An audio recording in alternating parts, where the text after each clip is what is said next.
This conference will now be recorded.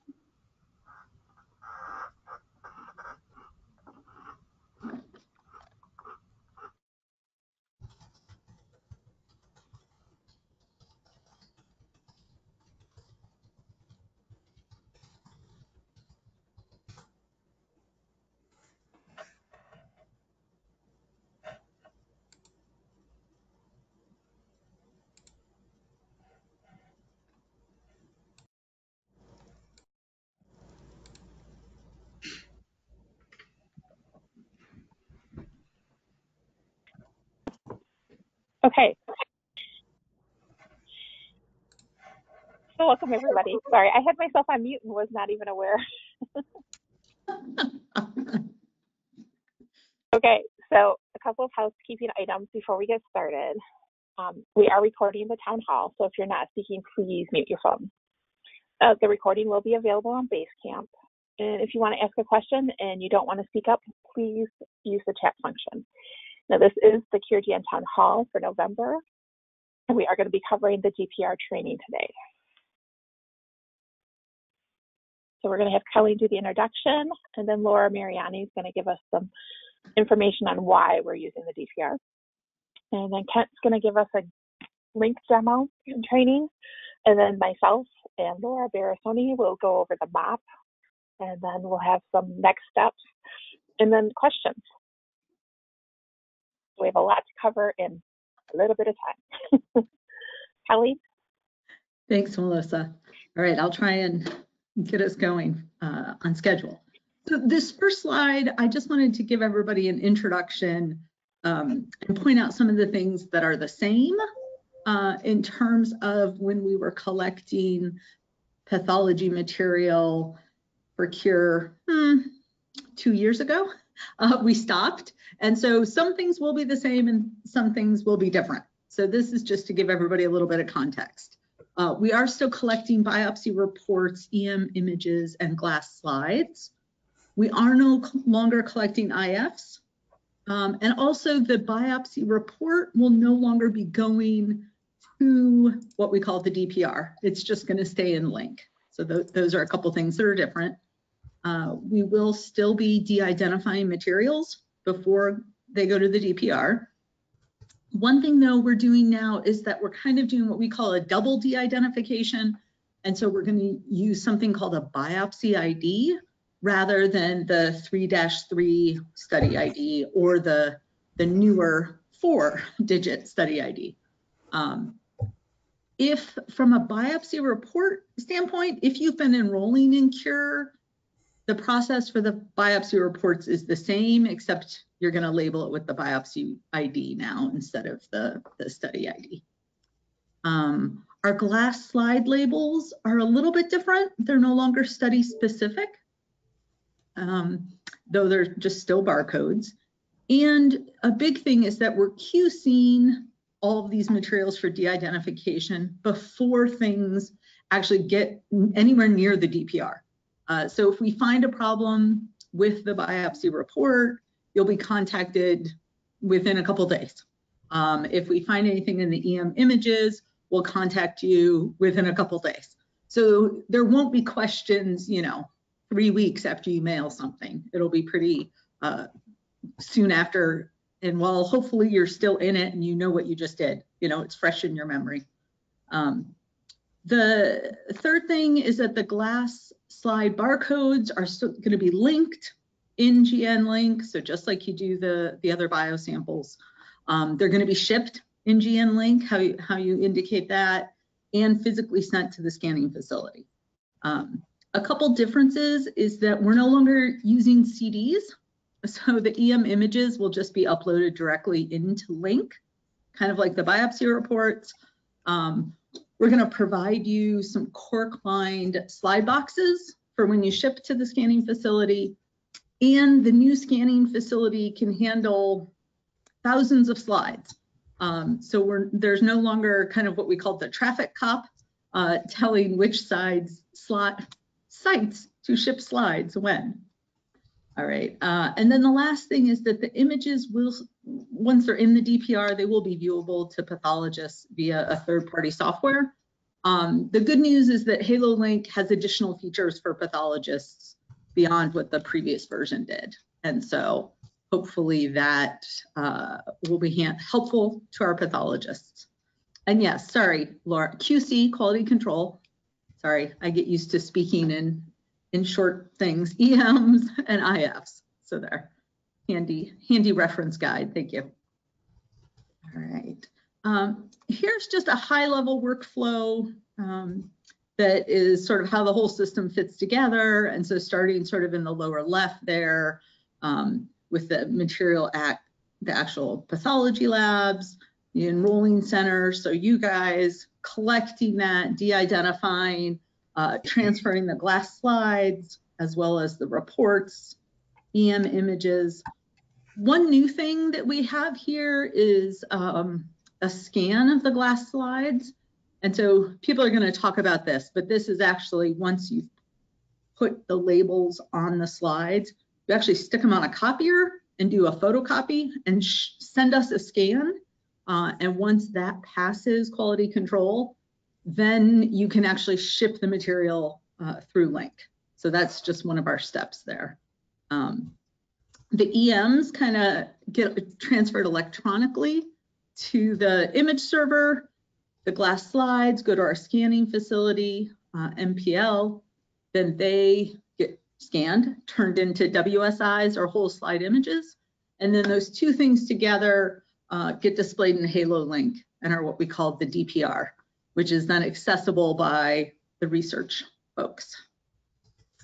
All right, do I have anything else? No, that is it.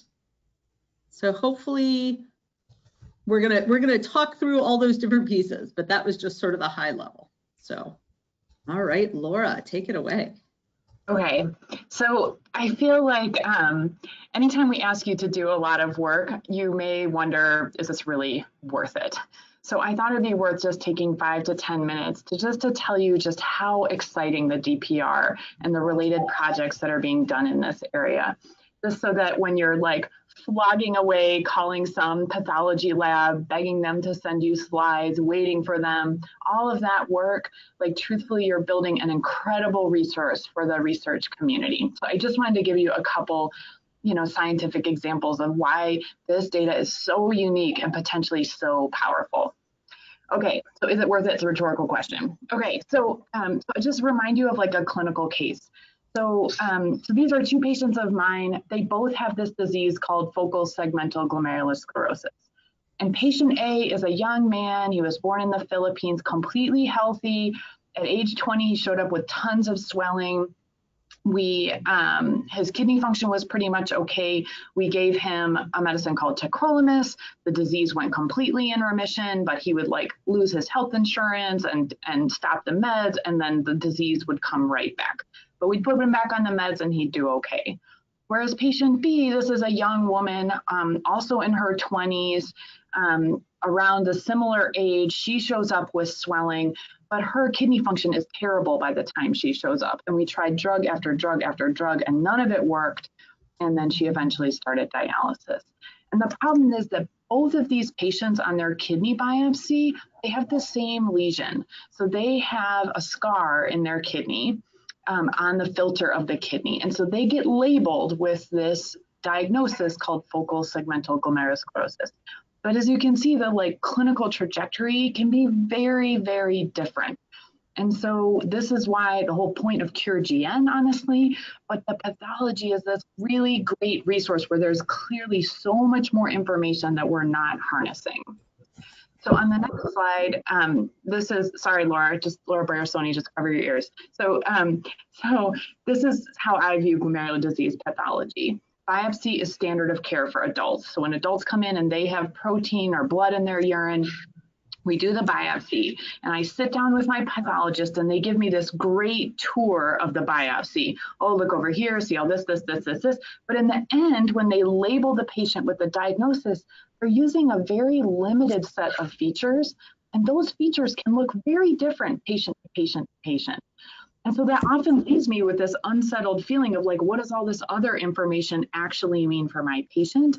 And can it help me better match them to therapies? And so what's amazing about the DPR is that you're building this resource where we can archive all of these images from these patients that really characterizes their whole biopsy. And whole slide images are not just like a picture of the biopsy like I have on this slide. Whole slide images are essentially digital images of the biopsy where you can zoom in and zoom out. You can see layers all the way that you would see it under a microscope. And so it's this unbelievable opportunity to improve diagnosis. Okay, so on the next slide, I'm going to give you just 3 examples of ways that digital images are being used. So the first is, can we use machine learning algorithms to identify structures in the kidney? So you may have heard like creepy examples of this, like facial recognition and things like that, but those same machine learning algorithms can be harnessed for good. So I don't know, like I like this like plant identifier app, but it's probably doing the same thing. But like I said, you know, what would be great is if the machine learning algorithm could scan across a whole biopsy and identify all the key features of the kidney. So they could identify the filters of the kidney, the tubules, the vessels, the space in between, could identify any inflammatory cells, and sort of automatically quantify that. The way that's done right now is pathologists just look at it and they kind of give us our best guess. And so, you know, it can really vary by which pathologist you see. So, you know, this used to be kind of like a pipe dream, but these are just 2 studies to show you that this is happening. So these are deep learning algorithms that have been applied to the kidney, both in healthy kidney tissue, but actually in diseased kidney tissue, including glomerular disease, where they have these groups have labeled kidney biopsies and taught a machine learning algorithm to identify the features of the kidney.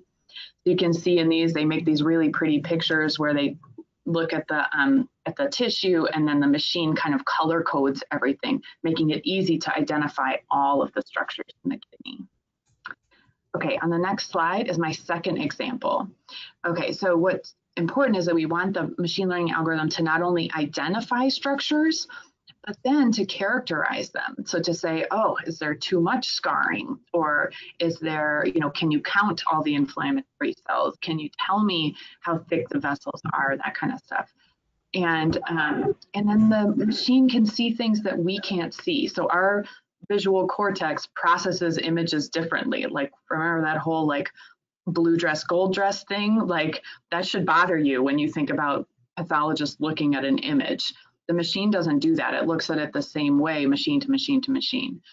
And it can see things that the human eye can't see. So for example, in this study, they took glomeruli from patients that had diabetes, and the machine could essentially not only identify kidney structures, but then quantify different things about it. What's the color intensity? What's the texture look like? It can measure things that we can't measure just by looking at it. And it can compare relationships between structures. And by doing this, they could see how damaged the kidney was from diabetes or not. All right, and my last example is that once the machine has done this, it's identified structures, it's quantified them, it's counted them, it's characterized things that the human eye can't see, you can then link it to other data, because now it's a number. It's not just a category. It's this many of your glomeruli have a certain feature. And so what that allows you to do is link to many other data types. So genomics or transcriptomics, proteomics, metabolomics, all of these other data sets that we can generate in CureGN and give us much better information about the underlying biology that's damaging that kidney. Okay, so on the next example, I'm going to show you a story from Nephtune.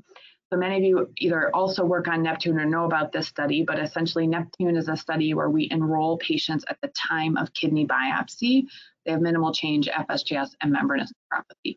And the pathologists in Nephtune, led by Laura Barasoni, did this amazing amount of work where they identified all of the filters in the kidney called glomeruli. They found them at each level. And then the pathologist, instead of just saying, oh, I think overall this person has FSGS, they went through filter by filter by filter and tried to characterize how many of them had different elements of damage. And so glomerulus by glomerulus, you could say, okay, this one has scar, this one has cells, this one has an expanded mesangium, all the way down for about 60 different features. And they quantified all of those. So this is not yet by a machine learning, this is by pathologists, but it's this really detailed characterization of the whole biopsy. And so we took that information and we then, because it's now a number, we can do math with it, like clustering. And so we found that when we took patients with minimal change in FSGS and used this data, we could cluster the patients into 3 groups. That's what that heat map is. And on the next slide, we could then look and see how those patients do over time. So in the top graph, you can see that there was one subgroup that was less likely to get remission of their disease, much more likely to lose their kidney function over time. Those clusters that were based on a really detailed characterization of the whole tissue actually did not completely match our usual categories of FSGS and minimal change disease. And importantly, in Neptune, because we have transcriptomic data, we can look at which genes are turned on or turned off in these different groups. And you can see that these different groups had very unique transcriptional profiles. That's my last story to say that I think like harnessing the full information in the kidney just allows us to do so much more with that tissue than we'd ever been able to do before with kind of usual diagnostic characteristics. So it's super exciting. The field is just exploding. We're getting all these computer scientists to be really excited about these data sets. And so this is going to be, Laura can tell me, but I think this is going to be the biggest repository of kidney biopsy images that exists. And so it just has incredible power to change the way we take care and diagnose these patients. Okay, I think that's my last slide. Thanks, Laura. Thanks. So hi, my name's Kent Fitzgerald. Now that Colleen and Laura have talked kind of a little bit of the, or a lot of the what and the why, I wanted to show you a bit of the how and how you will be using Link in order to collect this data. So I am in one of our test systems and I've set up several demo users just for the purposes of this presentation. I think there's the general use of Link, I think everybody's familiar with, so I'm really going to be focusing on what you're going to be using for the DPR specific tasks. There are a number of events and tasks that you are going to see within each patient in their iTask. A couple of things to call out right off the bat is pathology report upload will continue to be a part of the enrollment event. But we also have this new event called enrolling biopsy material, where you're going to have your pathology slide collection. This used to be called pathology shipping task, but we're trying to make it a little bit more precise in the language, as well as your EM image upload. So we'll be walking through each of those tasks today. And there's actually one additional task that is going to be present after we finish pathology slide collection. One thing to note is that before we dive into those, is that when you are enrolling a patient, if you have marked them as that they were previously enrolled in Neptune and they're a Neptune rollover, you are not going to receive any of those tasks for that patient because it's by default we expect that data to be in the Neptune project. There are some exceptions where we are handling any of the unique scenarios where some data might be in one and not the other, but as a foundational process, if you mark somebody as a Neptune rollover, you're not going to see those tasks.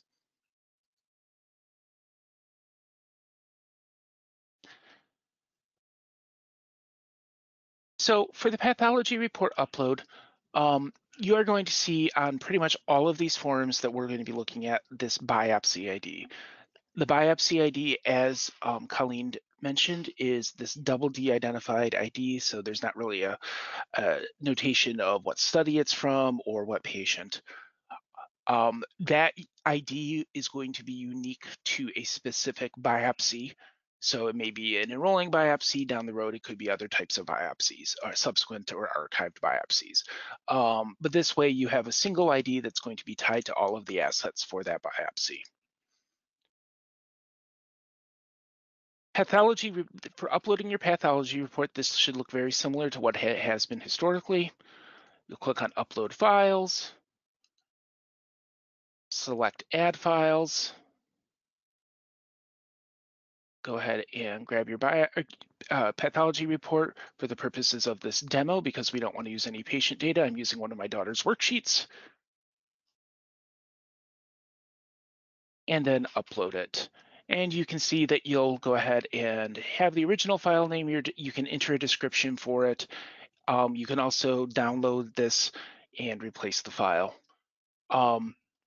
After you have completed this process, you'll hit continue, mark that questionnaire as complete, then continue again. It'll bring you back to iTask and mark that task as complete. After you've uploaded the report, that report is going to be available for the DCC staff to go ahead and do that quality control.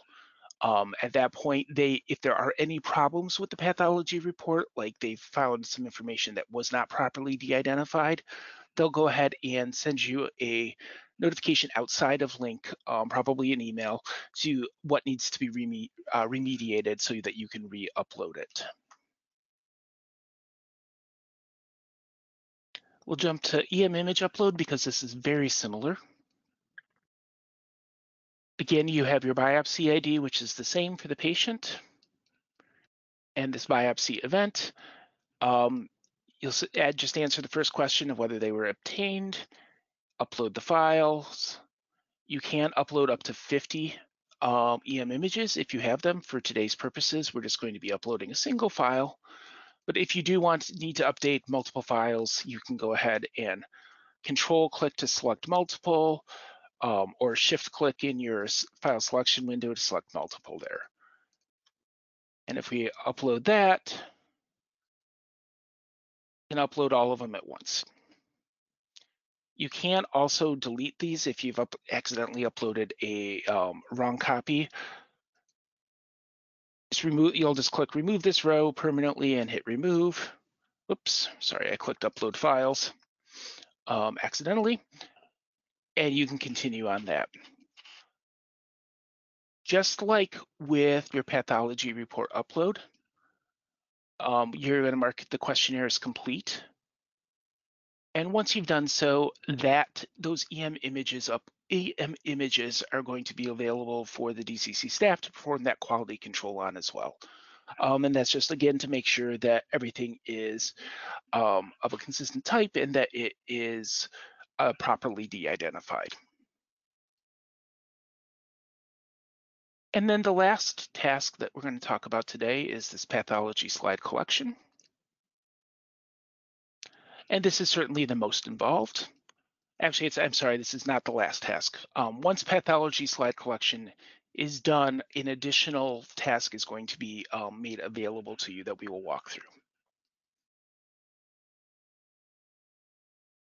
So oops, sorry about this. My browser decided to autofill something. You'll enter a biopsy date. If you have a scanner at your facility, you can go ahead and just scan the start barcode and the end barcode. This form does require a contiguous set of barcodes, so they have to be sequential from start to end. So you'll be entering a start barcode. I'm just going to be entering one by hand, and an end barcode. And then you'll click this Generate Barcodes button.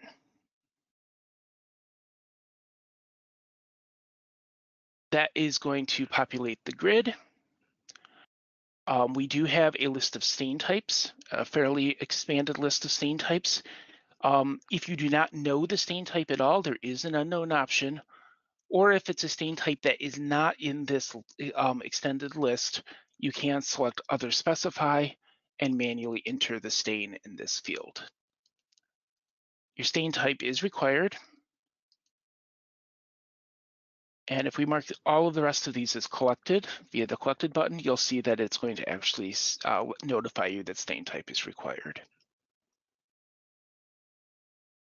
In addition, yeah, go ahead. I just wanted to point out one thing. just in case people have this question, we do have a known issue, I'll call it, on this form, that you can't currently tell us that there are no slides available. So you just can't. And so we're going to be fixing that. But if you become aware of a case in the next month or so where the slides are just not available, just make note of that. And once that feature is available, you can then go in and tell us that.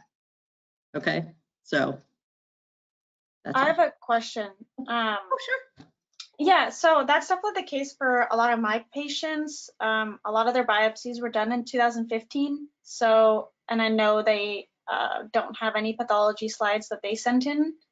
So all of my barcodes are all telling me that they're wrong because there is no barcode. But I can't select that they don't have any. So should we just ignore that query or just let someone know? Sorry, so you have the slides or you? I don't. I mean, if I had them, they would definitely, I didn't even know where they'd be. It was back in 2015. So I don't know if anyone, I don't think they've stored them anywhere. Not that I've seen. Okay. Most of the biopsies are from, at least 5 years before the patient's enrolled. So it is the idea that you request the pathology material and that then you use the labels that we're going to send you, and those would be the barcodes that get entered here. Okay, well, I'm not sure. Yeah, I'll have to look, but I mean, if they were sent, then they've already been sent, but there was one case where it said my barcode was wrong, but I don't even know there was no form in their file about any pathology slides being sent. So I don't even know how I would find the barcode to that pathology slide that was maybe sent back in 2015. So I'm not really sure. Okay. Yeah. So Kara, we can work with you and your lead coordinator at the PCC. I can work with you guys and we can get this all figured out for you. Okay, thanks. Yeah. Is there supposed to be a form when you send pathology slides off, like that you print out and write I'm sure there is, but it wasn't done for our site. Okay. Yeah. So we'll work with your PCC lead coordinator and you, and we'll get this all straightened out. And yeah, there is, you print out a manifest the same as you do with the biosamples. So yeah, But we we'll will get be that taken care of for you. Yeah, but we'll be touching on those manifests in a later part of this demo. Yep. Okay. Back to you, Kurt.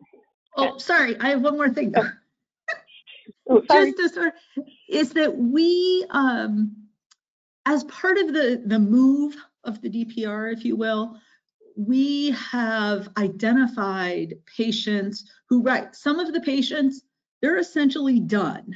Like we have their whole slide images and we have their EMs and they're good to go. But then there are some patients who need both, some patients who might just need one of those. And so one of the things, and you'll see this on an upcoming slide, but is that we have listings that, so Excel files that'll tell you for each patient, they'll tell you if we need their EMs or their glass slides or both. If they're not on the listing, that means we don't need anything for those people.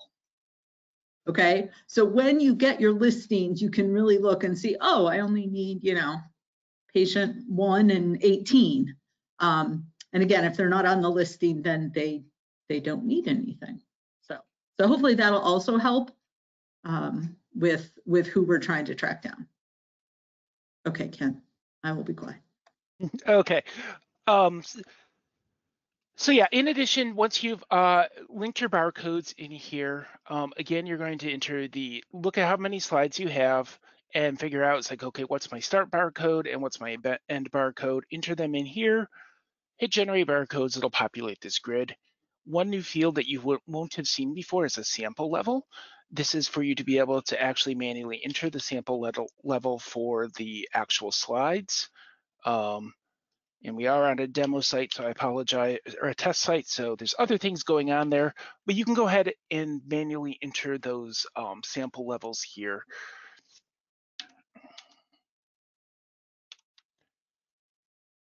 Once you've done that, you'll hit continue. And so at that point, if you have determined that, yes, you have properly linked your slides, you've put the barcode or the labels on your slides, they're properly de-identified. At that point, you can click Biosample Collection Complete. It's going to give you an informational message that the labels have been recorded, and then you can hit Continue. Now, pathology slide collection is going to remain in the started status until the QC process has been completed. And in order to do that quality control process, you need to upload slide copies. And that's what Colleen had mentioned about, like physically putting your slides on a copy machine and making photocopies of them.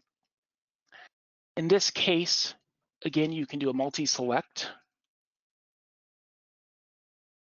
And one important thing to note here is that you do not have to do one image per slide. If you can fit 5 or 6 or 8 slides on your copy machine, you can say, for example, slides 1 through 8 are in this image in your description field. Just like in all of our other upload grids, you can replace files and delete them.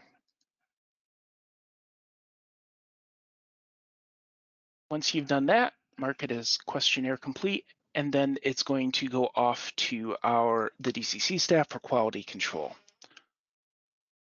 Once slide copy has finished, you will receive, as the slide copy QC has finished, you will receive an email that will look something like this.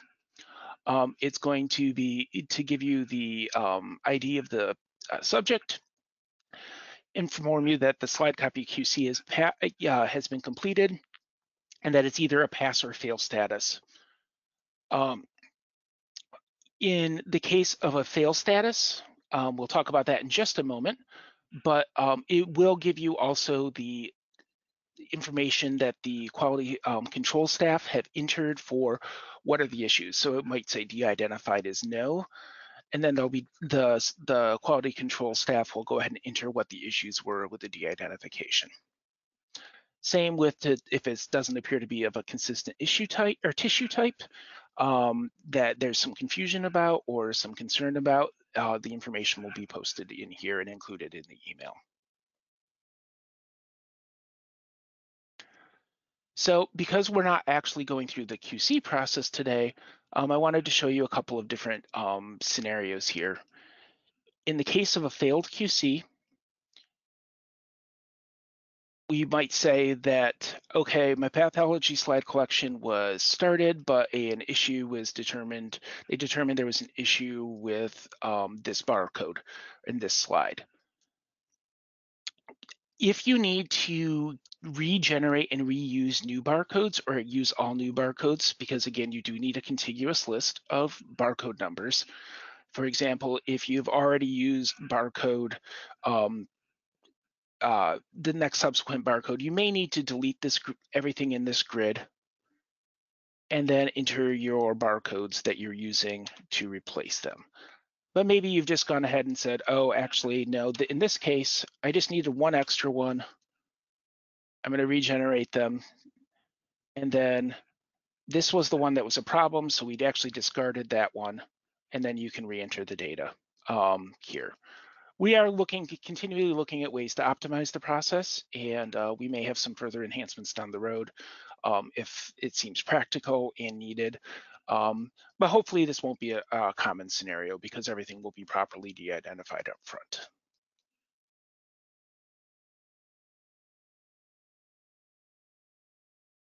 Once QC has passed, though, again, you will receive that QC. So there is a question on the barcode labels. I only see level. I don't see stain type. Stain type is this column here.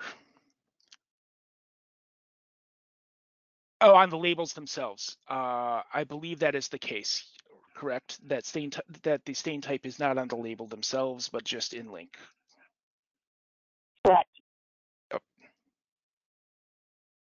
Great question. So in the patient that I'm in right now, the scenario is that the slide copy QC process has passed. Once you receive that notification, you will open up that patient that has passed QC, reopen your pathology slide collection, and then if you go to the second page, this send to shipping button is now going to be available to you. Send to shipping is not available until slide copy QC has passed. But once slide copy QC has passed, you can hit send to shipping. And at that point, it is going to put those samples into a facility task.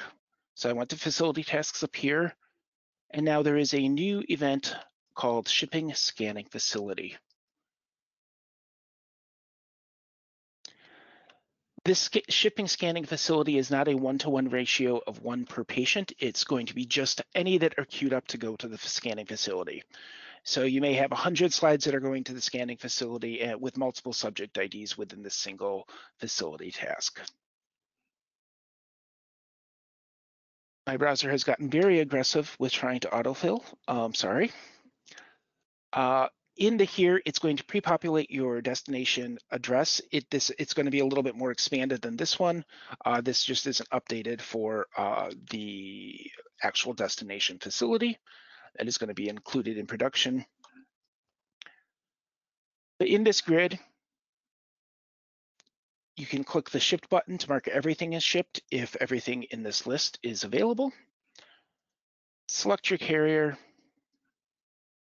your tracking number.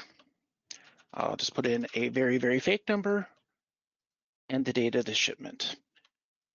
And as noted on this message here, you need to print 2 copies of the manifest as from this page. One of those is going to go in the shipment. But if you hit continue at that point, it's going to give you a summary of what was included in the shipment. You'll need to click the send to shipping button. And that message actually could be tweaked a little bit because labels could no longer be edited a little earlier. But then you're going to then email the manifest to the destination facility. This will pre-populate with the addresses for the scanning facility, the email addresses. In general, I think you'll be able to go ahead and just leave the default messages, but if you do need to edit either the addresses, if you want to CC somebody additional, you can edit these fields manually. And then you will click the send button.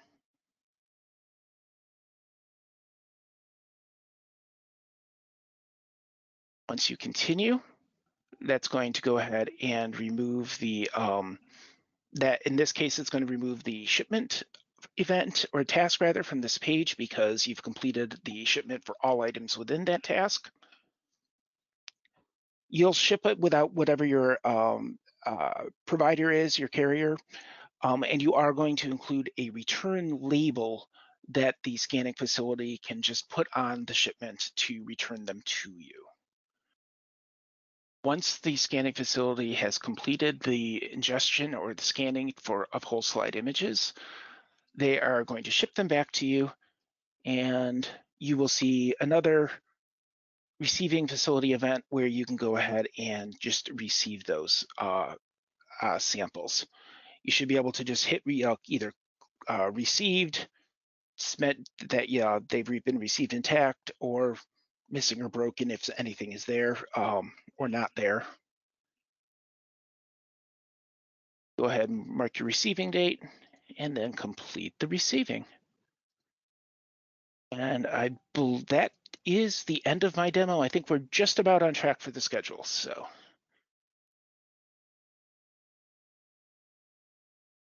is there any questions about that before I stop sharing?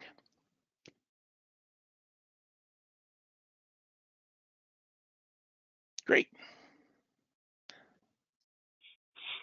Thanks, Ken. Okay, so now we're on to the map and the logistics. So the materials that go with the kidney biopsy retrieval, the identification, and the shipping protocol. So what the DCC I'm not sure I understand. Oops, sorry.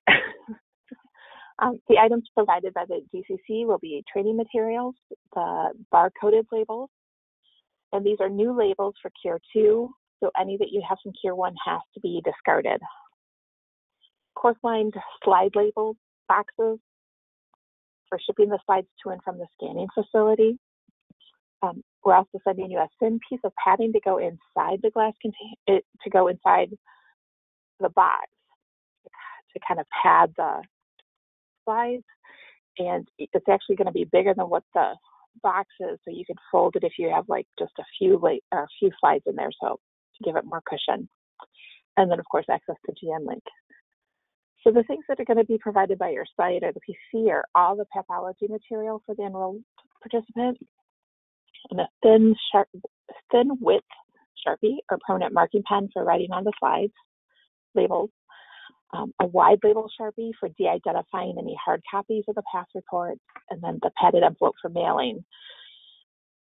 And actually for the first shipment, when we send you guys out your supplies, we're going to actually put in some of the padded envelopes for mailing. FedEx has provided us with some. And there was a question, in case you guys didn't see it in the chat, that are the bar-coded labels site-specific, like biosamples? No. There is, as you can see on this barcode here, it's just going to have an 11 at the beginning, which means it's CureGN, and then it's just going to be just sequential numbers. So, and that goes throughout the site. So like one site might get 1 through 10, the next site will get 11 through 20, and so on.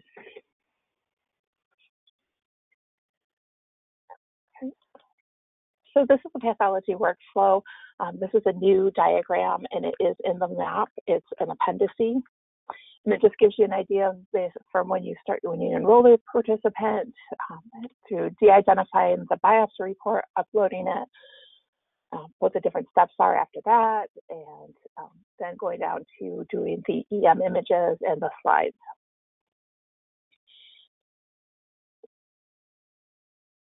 And then, so what needs to be collected and QC'd? For the pathology report, it will be de-identified and labeled with the biopsy ID and uploaded to Link so that we can QC it here at the DCC, this is what's already happening with anyone that's been enrolled in CureGN 2 in the last few months. We've been doing that, and if there's anything that needs to still be taken care of, like you missed a date or anything, we just email you, let you know so that you have a chance to correct it and re-upload the biopsy report. And once that passes QC, it goes on to the enrolling pathologist to complete the pathology report questionnaire. And then the EM images, as stated before, no longer have to go on a CD. Yay. You just need to de-identify it and label it with the biopsy ID, upload it to Link, and again, we're going to QC it before we transfer it over to the DPR. They usually won't get a notification unless it doesn't pass QC. So once it does pass QC, we just will automatically send it to the DPR.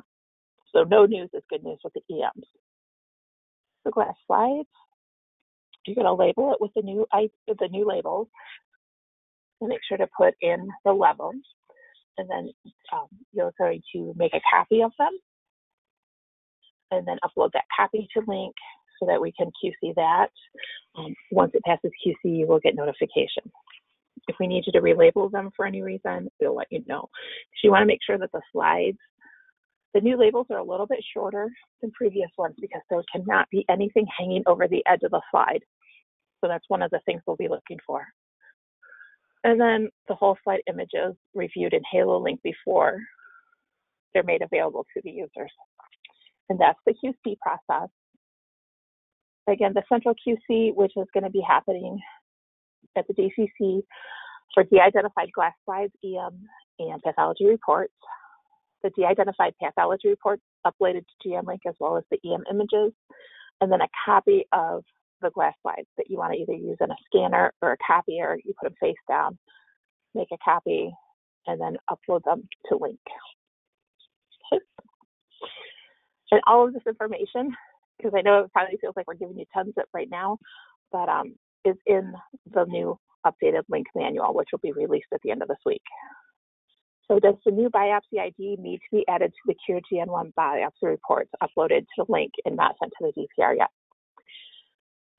So anything that is up to this point that has been uploaded to link, you do not need to go back and make any changes to, okay?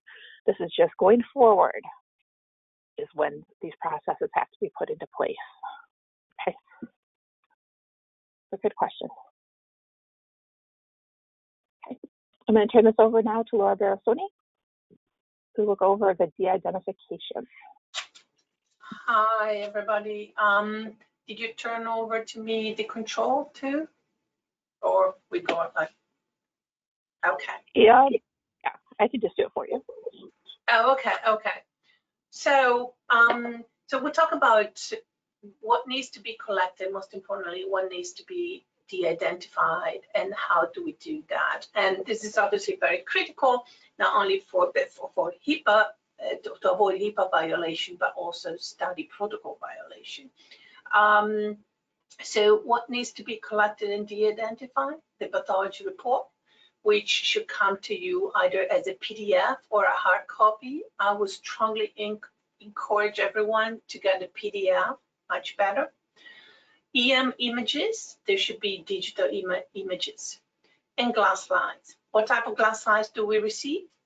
We have all histology slides. Those are the main bulk of the slides. They generally have quite a bit of tissue, and they are formalin fixed and paraffin embedded sections that are stained with H&E, PIS, trichrome, silver, or other stains. And they, when you look at them, they should look pretty much similar one to another. You could tell that it's the same tissue. Then you will receive also glass slides from the frozen section that is processed for immunofluorescence. When they do immunofluorescence, they cut the frozen section, they look that there is, make sure that there is good tissue there. And so you can collect that too. Generally, this is a smaller fragment. And generally, it's just one section. It could be two though, but it's definitely not 10 sections, 10 slides like the histology. And then the thick sections that represent the tissue that is submitted for electron microscopy. This tissue is embedded in plastic and is cut very thin. They're called thick sections, but they're actually very thin, but they're not as thin as the section that you look under the electron microscope. Most of the time, they will look like more than one section and one per slide, very small and blue, because they're stained in the majority of cases with totally blue. And I don't know of any other stain, so we say there it's totally blue. Next. So let's start with the pathology report, and then redacting or de-identifying a pathology report can be a little bit bothersome and certainly time consuming, but we can do well if we know where to find the information. And so I tried to map it for you, thinking that maybe that will help people, especially those who have not done it in the past, if they're a new study coordinator. So each pathology report has several sections. On top, you have everything that is pertinent to the institution. And sometimes there are names of pathologists, a name, address of the institution, telephone number, logo, etc. You don't need, there's nothing in this section that we need. So actually everything in this section has to be deleted because it tells us where the biopsy is coming from, which institution, and we don't want to know that. It's not a HIPAA violation, but it's a study protocol violation. Then you have section B. Section B contains the patient and specimen identifiers. Generally, it's the second portion of the report. Generally, the majority of the report are structured in the same way, but so some variability. And so here you have a variety of name, a variety of numbers. None of this is really important to us. Actually, the majority of it has to be deleted with the exception of the age. Then you have section C, which is the bulk of the report, is the text. But you have the diagnosis, the comment, the gross description, electron microscopy description, microscopy description, and I'll go over this a little bit later in the details. Very often at the bottom, you have some disclaimer or clear language, something that is associated with the regulations and where the name of the institution may appear. Again, so look careful. Nothing in the pink region has information that pathologists need for this study. It's something related to the institution. And at the very bottom, you may have, again, the specimen identifier, which is in series of number, and the patient's name in each page. So you have to look at all these sections. Next. So, what do we need to delete? We need to delete any reference to the institution where the biopsy is performed, is processed, or is interpreted. And so anytime you see a name of a city, a name of an institution, a date, you have to delete that. So you can find it, and I map it here. You can find you can find in different sections, in the gross description, in the clinical information section, etc. You have to de-identify the logo in section A, name, address, section A. Sometimes it's the footer. It's not always in the same place. But all you need, what you really need to know is what is that I have to delete and where I can possibly find it. And so the purpose of this slide is to map out where you can find things. Many reports now have a QR code that can be found anywhere. So because it's a new thing, I don't know, most of the time it's on top, but it may not be. So let's do some example. So section A, institution, everything goes. Don't go crazy. This should go, this should not go. Very easy, cut it out. Next. Section B, patient biopsy identifier. Everything has to go but the age. So don't worry about reading through it. There's no, I mean, you read through it, but there's no information here that we actually want to maintain except for the age. Next. Clear section. You will find if you read it that there are embedded information. So instead of going crazy and trying to find the specific of what needs to be done, deleted, everything can be deleted. There is no language here that we really need. It's all administrative, regulatory stuff for the institution. So this can all go. Header and footer, again, look for the patient's name and the biopsy number. Next. I'm sorry, can you go back one section, one slide? Also look for any series of number in any point of the text, like EM 21358, SPE 21, etc., etc. These can be deleted, and again, patient's name and hospital names can be found anywhere, even in the gross description. Next. So section C, diagnosis, obviously that stands, but the section where it says who did it, who diagnosed, delete, and it's generally right under the diagnosis. Next. Comment, and again, look at the list of what needs to be deleted, race, names, etc. Delete everything that has a date, has a name, and refers to race or gender. Clinical information, again, these are example, and you can look at them. You will have available these presentations, and maybe we go to the next slide. Gross description, take a look because it may contain information that you want to delete. Next. Microscopic description like microscopy generally should, you read through it, but should not have any identifier. So that is one section. It's same for immunofluorescence. Generally, they don't have identifier, but you still have to look at it. Next. The electron microscopy sometimes has the name of the technician, name of the person who did the EM, and the EM images number. So those have to go. Next.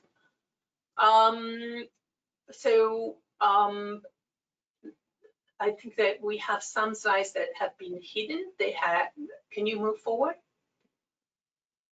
Okay, so between the slide that just appeared and this one, you will have in the copy of this presentation a variety of examples of what was done right, what was done wrong, just to show you. And I think that I hope it will be helpful as example. So now I have my report. The report, I think you hidden. Can you get off the presentation? I think you hidden something. No, yeah. So I want to see slide 51. Yeah, that was accidentally. Yeah, sorry. Okay, so slide 51.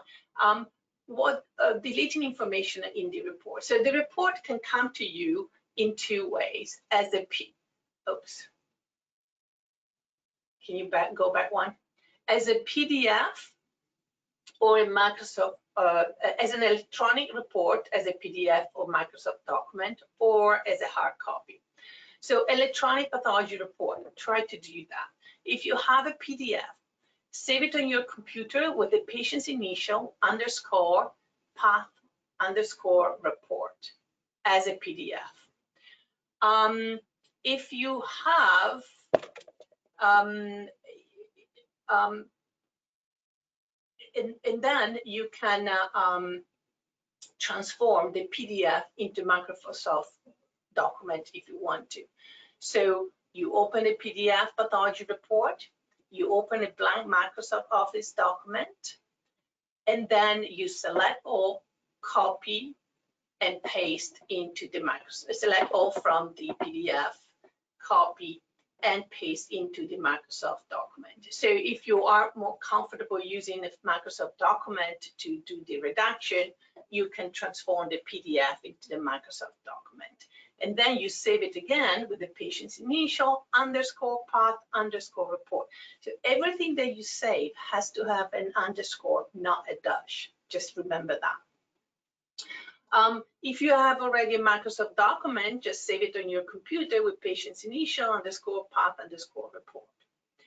Hard copy, try to avoid, but we'll go through how to redact the hard copy next.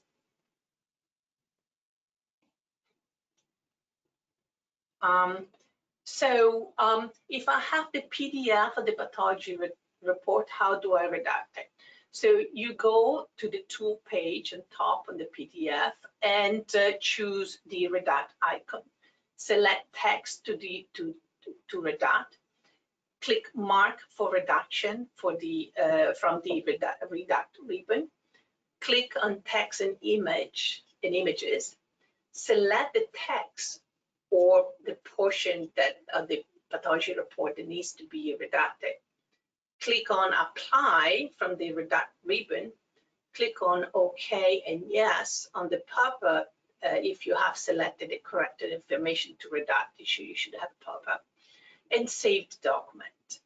When you save the document, you save as or save as, save/save as. The word redacted will automatically appear in the file name. And then we have to, and then we go over how to save this in the couple of slides. If you have a Microsoft Office document, whether you have that originally or whether you have transformed the PDF into a Microsoft document, I think that probably the identification is a little bit easier. You basically delete the text by the delete key. So you highlighted the text that needs to be deleted, and you cut it off. Then you instead of using a space, try to use an X or a Y or anything that you want to put, just to make sure that it shows that you have deleted something. Otherwise, the sentence won't make sense. It will still not make sense, but you show that you have deleted something. And when you're done, you save this document as a PDF, doing Save As. And at this point, you save it with the CureGN biopsy ID, CureGN _ biopsy ID _ path _ report. The sample 3 dash, and there's a dash here, 37099 _ path _ report. So the dash actually has to be Colleen, is the dash a correct or has to be an underscore? I just noticed that. Right, I think the underscore. Yeah, so maybe we can correct it, but it has to be underscore. So next, if you have a hard copy of the pathology report, make a copy. And on the second copy, you just take a black permanent marker and draw a line to completely mask all the identifiers as we discussed. Then you scan the de-identified copy and you save it as CureGN study ID _ path _ report. You upload the digital de-identified copy label, as we just said, into CureGN link. And then you keep a copy in your personal Neptune file space as a backup. Next. So every time you have a copy of the pathology report, whether it's a PDF, every time you have to save it, has to be CureGN biopsy ID _ path _ report. You should also always have 2 copies of the report, because in case something goes wrong, you should be able to go back. So as you start working or before you start actually de-identifying, you have a copy, but the original copy needs to be kept in your Neptune folder with the patient initials, and the second version is the one with the CureGN biopsy ID. That's the version that needs to be uploaded in CureGN link. You keep though a copy of both in case we need to go back. We need to make sure we're going back to the right patient. And obviously do not leave temporary workstation while the document is on your desktop. Glass slides. So how do we de-identify glass slides? Well, we just have to place the label. Just be careful when you place the label so you don't leave information visible.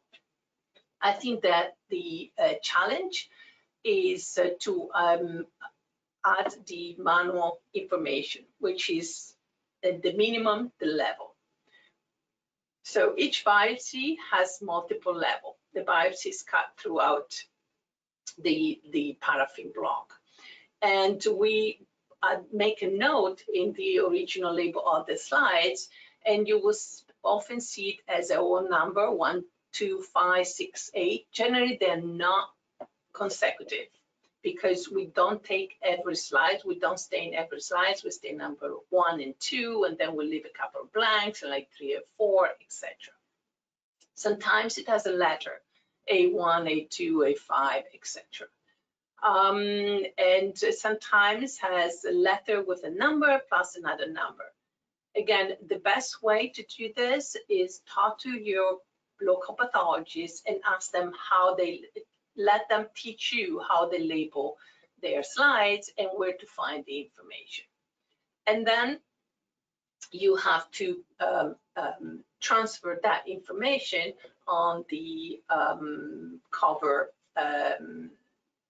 on the CureGN label where the word level is there. In the original label, you also have the stain. What you will have to record both level and stain in a GN link. I think it may be helpful to record it, or to record the stain also on the label, so you don't get confused. And if you do that, you do it on the right side between the barcode and the word level. So you use always that space to record stain. It could be H&E, PIS, trichrome silver, or others, whatever. If this is not required, I think will help you being better organized when you have to transfer this information in GN link, and also will help us a little bit, but it's not a requirement. So no, one more thing. Generally, frozen section and thick section do not have a level. Sometimes though, you may have more than one thick section. So in this case, maybe you have to record level. Okay, next. EM images, the identification, you will have a digital report. Generally, the information that contain patient identifiers, hospital identifiers, and other information are at the bottom. But look image carefully, because sometimes the biopsy number or patient's name is also embedded in the image.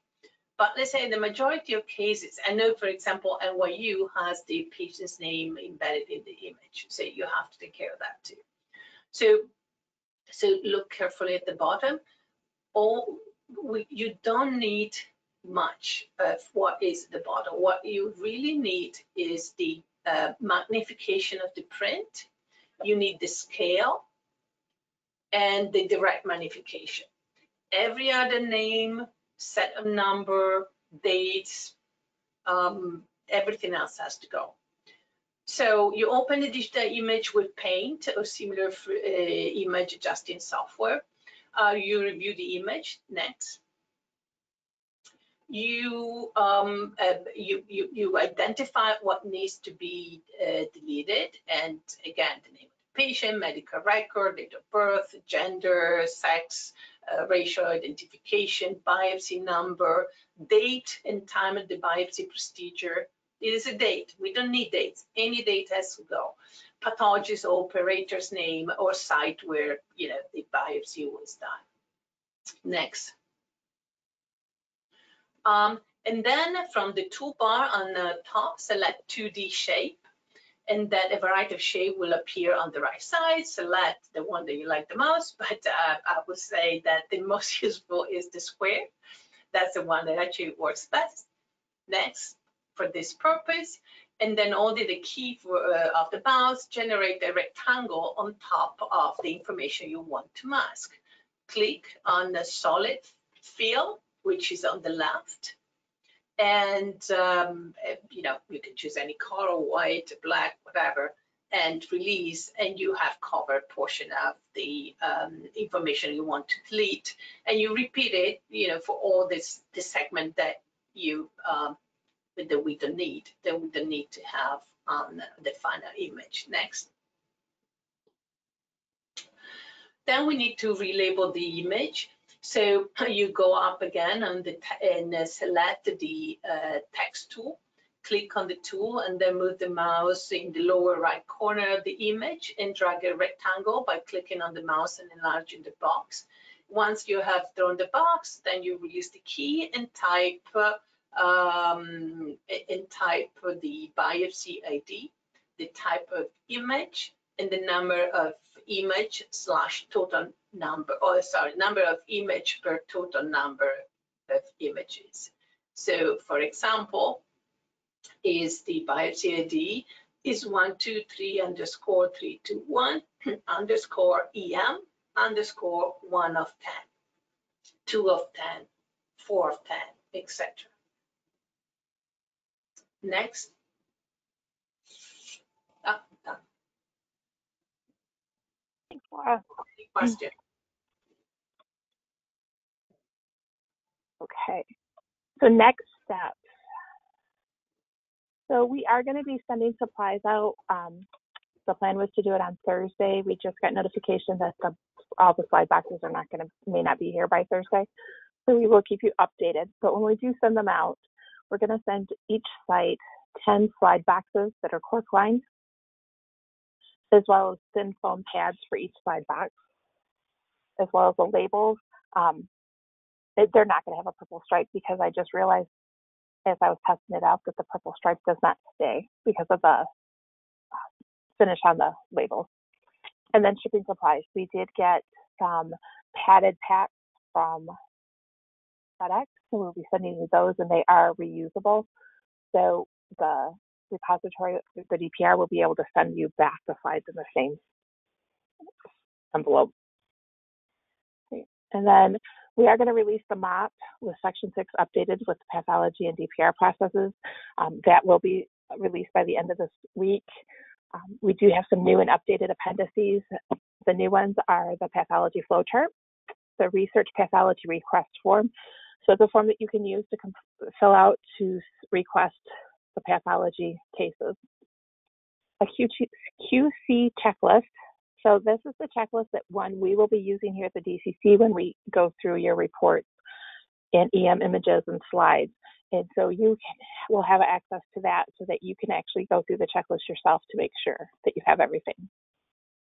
And then we have a DPR quick start guide, as well as a GN link manual has been updated. Another thing is, along with it, we have a FedEx shipping handout. So that will be in the MOP as well as an appendice. So you should have everything that you will need. And then the PCC is going to send you out a list that has all the outstanding cases that need to be sent to the DPR from your site. And then your PCC lead coordinator will let you know when it's time to ship. We're giving them the option of how often they want their sites to ship, as far as like all of them together, or if they only want to do a couple at a time. And then shipping to MHL, the DPR, they can receive international shipments. So those of you that are an international site can ship directly to MHL, as well as they can send you back your shipment. So you won't have to go through the PCC anymore. But we do need to know if you need an import permit. So please let me know if that is something that is required for you to receive your slides back. And then for regular non-holiday days, it's always best to ship Monday through Wednesday, as there aren't folks there on the weekends. Very similar to what you do with the biosamples. And then MHL does observe the standard federal holidays, so Thanksgiving, Christmas, New Year's Day. But just remember, yeah, if you just ship Monday through Wednesday, you should be good to go. All right. Any questions?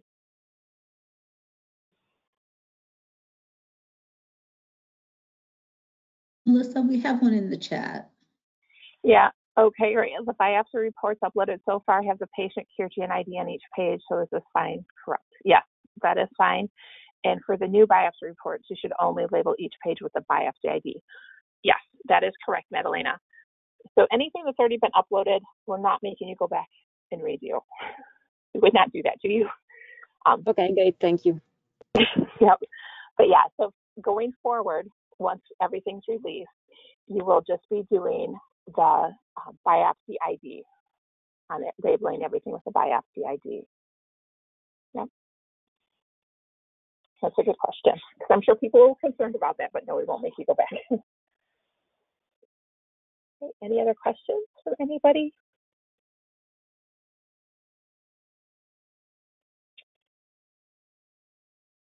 So we do have another town hall DPR training tomorrow.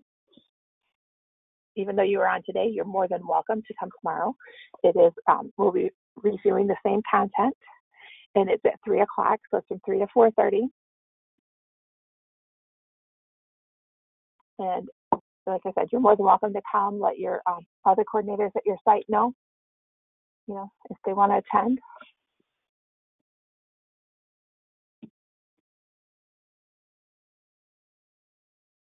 Any final thoughts from anyone?